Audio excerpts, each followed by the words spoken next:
شادی کے صرف 2 سے 3 دن کے بعد میں نے اپنی ساس سے کہا کہ مجھے اچھا نہیں لگتا کہ آپ لوگ مجھے کھانا اور ناشتہ میرے بیڈ پر سرو کرتے ہیں۔ بس میری مہندی اتر جائے تو میں گھر کے کام کرنا شروع کر دوں گی۔ جس پر میری ساس نے کہا کہ بیٹا مہندی کون سا کام کرنے سے روک رہی ہے، جس کے بعد میں نے اچھا بننے کے لیے، سسرال میں اپنا نام بنانے کے لیے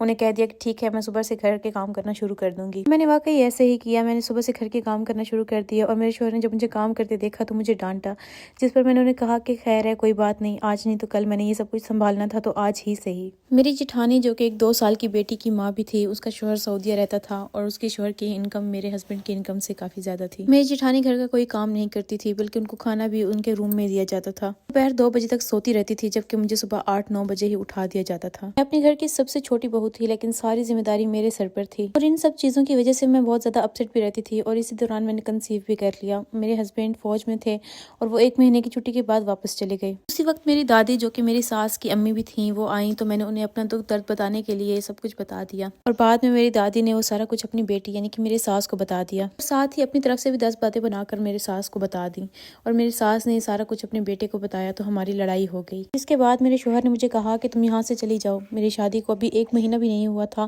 کہ میرے شوہر نے مجھے منہ پر تھپڑ مارا، مجھے دھکے دیے اور اپنی ماں سے کہنے لگا کہ اس کو بولو کہ اپنی اوقات میں رہے۔ غصے میں آ کر میں نے بھی اپنے ہاتھ سے انگوٹھی اتار کر پھینک دی اور اپنے شوہر سے بولا کہ اس کو کسی اور کو پہنا دو۔ میرے سسرال والوں کی وجہ